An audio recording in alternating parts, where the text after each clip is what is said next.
وعلى آله. سبحانك لا علم لنا إلا ما علمتنا إنك أنت العليم الحكيم. رب اشرح لي صدري ويسر لي أمري واحلل عقدة من لساني يفقهوا قولي. أما بعد.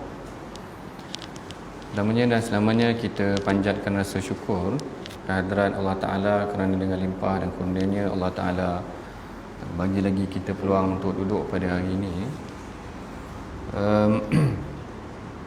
Hari ini kita akan meneruskan pengajian kita. Pada hakikatnya asal dulu kita baca tentang kitab Bidayatul Hidayah oleh Al-Imam Ghazali. Boleh dengar kan? Saya cakap macam ni boleh dengar macam slow sikit. Sebelum kita masuk kembali berkenaan tentang Bidayatul Hidayah Al-Imam Ghazali ni tadi, ianya adalah salah seorang kawan saya yang recommend kerana menyentuh kitab tentang amalan harian kita juga, ataupun tentang sedikit tasawuf juga, tentang hati sedikit, tentang bagaimana Al-Imam Ghazali ni menulis kitab ni ketika dia muhasabah. Ketika dia muhasabah ni maksudnya dalam satu ketika dia dah sampai tahap yang tinggi dalam kehidupan dia, maknanya kemuncak ataupun dalam karier dia, dia mencapai jawatan yang tinggi. Tiba-tiba dia menghilangkan diri ataupun berhenti seketika untuk menulis karya ni dan bermuhasabah tentang apa yang dia lakukan sepanjang hidup dia. Kalau tak silap saya sekitar awal 40-an juga apa yang dilakukan oleh Al-Imam Ghazali. Jadi hari ini kita akan baca sedikit, tidaklah masuk secara direct kitab yang kita pernah bincangkan sebelum ni, iaitu tentang Bidayatul Hidayah. Hari ini kita menceritakan sikit tentang beberapa ayat Quran berkenaan tentang hati. Maknanya tasawuf ni juga ada berkaitan tentang pembinaan hati, pembentukan jiwa kita tu sendiri. Sebelum masuk tentang perkara ni, saya teringat ada seorang pensyarah, dia ada tulis satu artikel berkenaan tentang COVID ni. Saya sekadar nak share. Dia mencari ayat-ayat Al-Quran yang berkaitan tentang wabak. Maknanya sekarang ni bila dah mula musim COVID ni ataupun wabak ni, ada beberapa kajian yang dijalankan di universiti untuk melihat sejauh mana wabak ni, apakah perkara ni. Kalau dalam hadis banyak sebut tentang wabak, kita dah baca beberapa hadis dah sebelum ni tentang wabak. Tapi apakah Al-Quran secara direct pernah cerita tentang wabak ataupun penyakit yang tersebar? Salah satu perkara yang disebutkan kepada saya yang agak menarik perhatiannya adalah dia menceritakan tentang Abu Lahab. Tentang Abu Lahab. Jadi tuan-tuan pun mungkin agak terkejut juga. Saya pun terkejut juga bila saya baca artikel dia tu. Dia minta saya semak. Bila baca artikel tu, saya kata, kenapa pula, apa cerita ataupun apa kaitan dia pula dengan Abu Lahab? Kenapa pula kisah Abu Lahab ni berkaitan dengan wabak ataupun penyakit tu tadi? Jadi bila ditengok biografi ataupun sejarah kehidupan Abu Lahab, rupanya tidaklah berkaitan sangat tentang wabak, tapi ada kaitan tentang penyakit. Siapa pernah dengar macam mana Abu Lahab meninggal? Abu Lahab bukan mati dalam medan jihad, tuan-tuan tahu kan? Maknanya dia tidak dibunuh, bahkan dia tak menyertai perang Badar. Walaupun dia antara orang yang kuat memusuhi Islam, tapi ketika mana berlakunya perang Badar, dia tak pergi. Maknanya Abu Jahal sekurang-kurangnya Abu Jahal pergi, maknanya memang marah betul dengan Rasulullah. Dia pergi perang Badar, tapi Abu Lahab tak pergi. Abu Lahab ni kalau tuan-tuan nak tahu asal dia, kenapa dia digelar Abu Lahab? Kenapa dia dipanggil Abu Lahab? Yang ni menarik. Al-Imam Badrul Aini sebut dalam karya dia yang menukilkan tentang syarah Sahih Al-Bukhari. Al-Imam Badrul Aini kata ada beberapa pandangan kenapa Abu Lahab dinamakan sebagai Abu Lahab. Pertama, kerana Abu Lahab handsome. Kalau saya boleh katakan, kerana Abu Lahab, Lahab ni maksudnya menyala, bukan lahap orang Melayu. Orang Melayu lahap maknanya lahap lah. Maknanya kadang-kadang terbalik juga maksud lahap. Maksud macam saya cerita tentang hadis panjang tangan. Orang Melayu faham panjang tangan mencuri.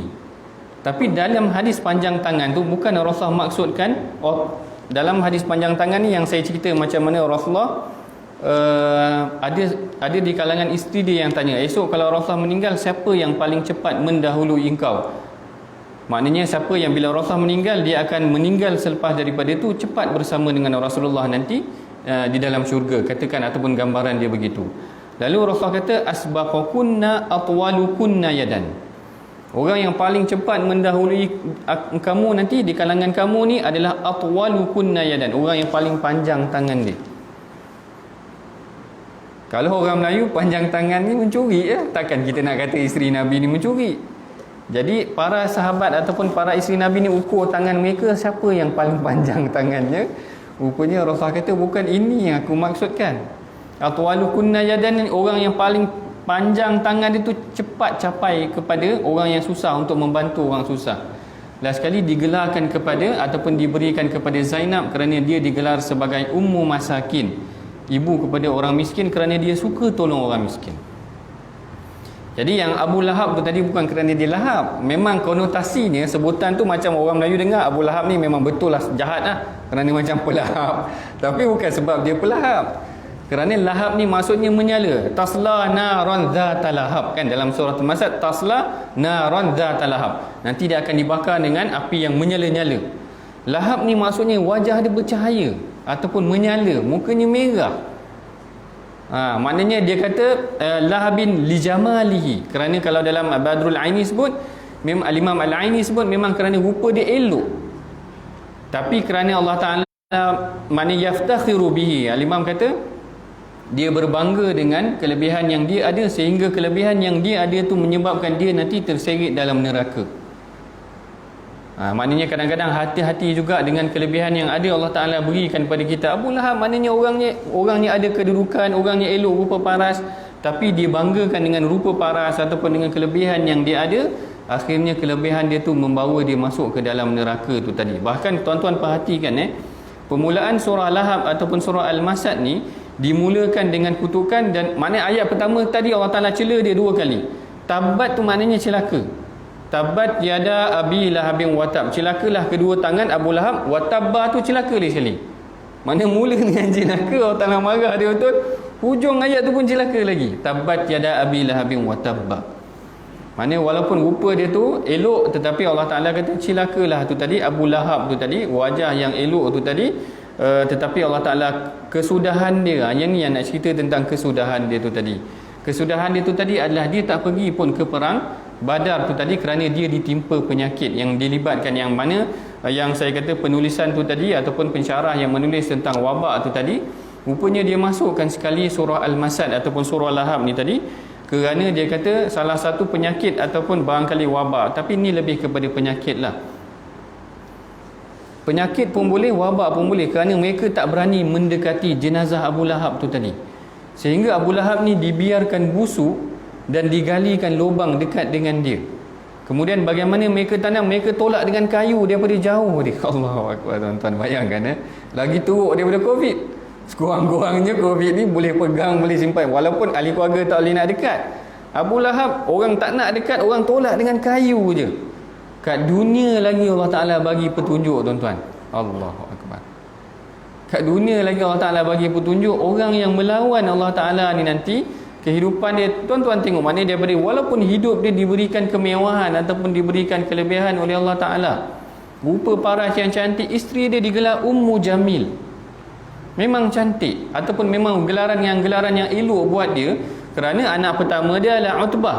Kalau ikutkan, kenalah kita panggil dia, kunyah dia Ummu Utbah, ataupun Abu Lahab tu tadi sepatutnya gelaran ataupun kunyah dia adalah Abu Utbah, ibu kepada Utbah dia tadi, ataupun Abu Lahab ibu kepada bapa kepada Abu Utbah tu tadi. Tapi tak digelarkan dengan panggilan tu, digelarkan dengan panggilan yang lain kerana sesuai dengan sifat dia tu tadi.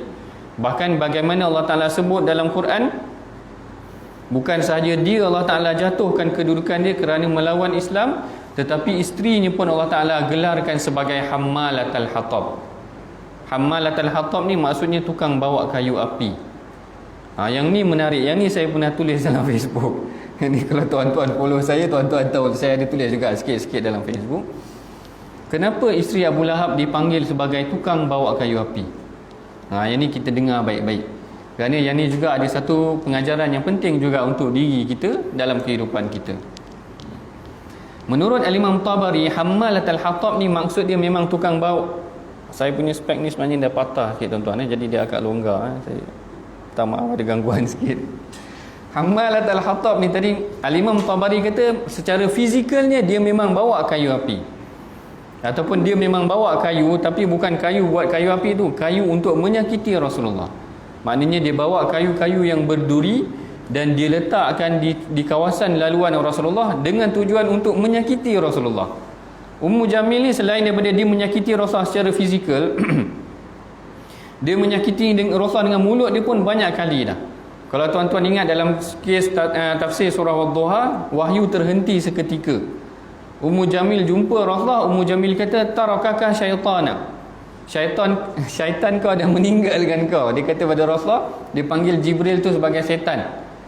Syaitan kau telah meninggalkan. Dia maknanya dia menyakiti Rasulullah di aspek mulut Rasulullah tu sendiri, dan kemudian sama juga dia menyakiti Rasulullah dengan fizikal, maknanya dia bawa kayu berduri yang dikenakan ataupun diletakkan di laluan kawasan Rasulullah nak lalu. Pandangan yang kedua yang dinyatakan oleh Mujahid bin Jabar. Mujahid bin Jabar ni adalah tabi'i yang popular juga pada zaman dia kerana dia mahir dalam bidang tafsir. Apa kata Mujahid? Mujahid kata yang dimaksudkan dengan kayu hammalatul hatab, tukang bawa kayu api ni adalah kerana sifat dia yang suka membakar. Sifat dia yang suka membakar. Membakar ni bukan maksudnya kita bakar orang yang secara fizikal ni, macam first tadi tukang bawa kayu api, maknanya secara literal ataupun fizikal. Tapi yang kedua ni tadi adalah secara maknawinya, secara kiasannya dia memang suka membakar orang. Bakar hari ni banyak. Maknanya maksud yang dimaksudkan oleh Mujahid bin Jabar ni adalah mengadu domba ataupun membakar api pergaduhan. Maknanya dalam erti kata yang lain, dia suka bakar orang. Sebenarnya dalam hari ni pun bakar orang ni banyak. Kalau tuan-tuan tengok dalam WhatsApp, ada orang yang jenis suka bakar orang sehingga orang bergaduh dalam WhatsApp, katakan macam tu. Ataupun dia bakar orang lain, dia menimbulkan api kemarahan, bakar orang lain dalam Facebook. Komen yang bukan-bukan menyebabkan orang sakit hati, orang pun komen yang bukan-bukan balik. Sama juga macam grup WhatsApp. Last kali bergaduh, last kali live group. Katakan macam tu. Maknanya dia jenis suka bakar orang ni tadi. Yang ni pandangan yang kedua. Yang ketiga yang dinyatakan oleh Al-Imam Ibn Ashur, kalau tak silap saya, ataupun Syangqiti. Al-Imam Ibn Ashur ataupun Syangqiti yang kata, dia kata yang dimaksudkan dengan tukang bawa kayu api ni adalah kerana kiasan buat dosa dia. Maknanya dia bawa kayu api ni, nanti kayu tu yang akan membakar dia dalam neraka kelak. Itu yang ketiga. Dan yang keempat yang pada saya yang paling menarik adalah Al-Imam Ibn Kathir punya pandangan. Al-Imam Ibn Kathir punya pandangan tentang perkara ni adalah berkenaan tentang bagaimana seorang isteri membawa kayu api dalam neraka nanti, dan kemudian isteri itu menyediakan kayu api itu untuk membakar diri dia dalam neraka dan suami dia dalam neraka. Ini yang paling dahsyat sekali. Yang mana pandangan Al-Imam Ibn Kathir ni kata, inilah perangai Ummu Jamil tu tadi, dia kerana dia melawan Islam, kemudian dia menyakiti Rasulullah, kemudian dia memburukkan Islam dan menfitnah Islam, akhirnya dalam neraka nanti dia bawa kayu api, dia bakar diri dia dan dia bakar suami dia tu, iaitu Abu Lahab tu tadi. Yang ni sebenarnya pengajaran dia menarik untuk kita. Maknanya dalam mendidik pasangan, sebenarnya kita kena mendidik pasangan bukan yang membawa kita ke dalam neraka sekali nanti. Maknanya kalau pasangan kita mengajak kita kepada perkara yang tak elok, kitalah yang halang. Kerana kalau tak, nanti dia yang akan bawa kayu api bakar kita sekali dalam neraka. Sama juga dengan suami, macam tu juga. Maknanya dia mengajar yang baik kepada isteri dia mengajar perkara yang baik kepada suami dia. Maknanya kalau kita ada anak-anak esok, maknanya begitu kita pesankan kepada anak-anak kita. Macam mana Nabi Ibrahim pesankan kepada anak dia supaya memisahkan isteri dia. Adalah kisah dia, saya tak masukkan dekat sini. Nak ceritakan macam mana kita boleh bagi nasihat kepada anak-anak kita bahawa cari pasangan yang baik yang akan bawa engkau sama-sama masuk ke syurga. Bukan dia yang akan heret kita nanti kerana kesalahan yang kita sama-sama lakukan. Akhirnya dia yang tukang bawa kayu api yang bakar sama-sama kita ke dalam neraka tu tadi. Akhirnya begini kehidupan Abu Lahab. Dia sendiri yang akan jatuh ke dalam neraka, dibakar Zatul Lahab tu tadi. Kemudian isteri dia tu juga tukang bawa kayu api yang akan menjadi punca bagaimana dia dibakar juga ke dalam neraka tu nanti. Kemudian macam tu juga dengan anak dia. Kalau tuan-tuan nak tahu, maknanya kedua orang anak Abu Lahab ni tadi kahwin dengan anak Rasulullah. Utbah dengan Utaibah tu kahwin dengan anak Rasulullah. Tapi bila mana Rasulullah bawa seruan dakwah, diarahkan supaya diceraikan. Bukan main-main ni. Dakwah ni maknanya orang tak suka kita sampai suruh bercerai-berai lah. Tapi akhirnya anak dia pun macam tu juga. Anak dia kalau tak silap saya, Utbah tu yang sulung tu yang dibaham oleh binatang buas. Akhirnya dia terperangkap bila mana Rasulullah doakan dia di padang pasir, dia terperangkap di binatang buas. Yang ni yang saya nak maksudkan tadi tentang bagaimana kematian Abu Lahab tu tadi dalam keadaan yang teruk. Isterinya pun begitu. Isterinya tak secara zahir saya tak pasti tentang kisah dia, tetapi anaknya pun begitu juga. Keluarga yang porak-poranda Allah Ta'ala ungkapkan dalam satu surah dalam Quran, iaitu suratul Masad ataupun suratul Lahab tu tadi. Asalnya nak ceritakan tentang bagaimana seorang yang menentang Islam akhirnya dia dikenakan wabak tu tadi, dan dikenakan satu penyakit yang akhirnya Allah Ta'ala hina dia pada penghujung kehidupan dia. Bukan sahaja Allah Ta'ala hina dia dalam Quran, Allah Ta'ala hina dia juga dalam kehidupan dia di dunia dan di akhirat. Hari ini sebenarnya kita nak masuk tentang sedikit juga apa yang mungkin ada kaitan tentang Abu Lahab ataupun kisah Al-Quran tu tadi.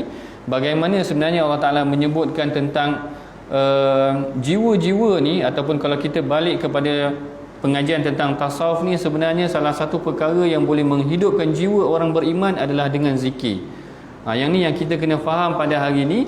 Bagaimana Allah Ta'ala sebut juga dalam Quran yang mana jiwa manusia ni Allah Ta'ala boleh halang dia daripada mengingati Allah. Allah Ta'ala kata wa'lamu annallaha yahulu bainal mar'i wa qalbihi wa annahu ilaihi tuhsyarun. Bagaimana Allah Ta'ala berkuasa. Yang ni yang saya selalu ingatkan kepada kita semua. Sebenarnya yang memegang jiwa manusia ni adalah Allah Ta'ala. Maknanya sebenarnya bila kita nak rapat dekat dengan Allah Ta'ala, sebenarnya kita kena minta tolong dengan dia juga. Tuan-tuan percayalah macam mana jiwa Allah Ta'ala pegang jiwa manusia ni. Sebenarnya kalau siapa berniaga pun dia boleh perasan. Orang berniaga ni yang memegang jiwa pembeli sebenarnya Allah Ta'ala juga. Dah nak beli dah. Kalau kat online ni dah nak klik buy, nak klik nak bayar ataupun pay, tiba-tiba tak jadi nak beli. Siapa yang pegang jiwa tu tadi? Tak ada masalah apa pun dalam sistem dia. Ataupun tak ada masalah apa pun. Macam kadang-kadang kita dengan kawan kita, tak ada masalah apa pun tapi tak sedap. Ataupun tak ngam kan? Ataupun tak ngam. Tapi sebenarnya tak ada masalah apa pun. Allah Ta'ala pegang jiwa manusia. Dan kadang-kadang kalau hubungan kita dengan Allah Ta'ala memudahkan hati kita ataupun urusan kita di dunia ni tadi. Jadi tak mustahil lah bagaimana Allah Ta'ala mengisahkan ataupun Allah Ta'ala menyebutkan dalam Quran yahulu bainal mar'i wa qalbihi. Allah Ta'ala boleh halang ataupun Allah Ta'ala boleh membuat satu halangan ataupun sekatan tu tadi yang menjauhkan ataupun memisahkan jiwanya dan hatinya tu tadi. Manakala dalam ayat yang lain pula Allah Ta'ala menyebutkan tentang jiwa-jiwa yang hidup ataupun hati-hati manusia yang hidup. Yang ni sebenarnya contoh dia banyak dalam Quran. Contoh manusia yang Allah Ta'ala bagi tentang hati-hati yang hidup ni, Allah Ta'ala kata allazina amanu wa tatma'inna qulubuhum bidzikrillah ala bidzikrillah tatma'innal qulub. Yang ni adalah berkenaan tentang orang yang merasa tenang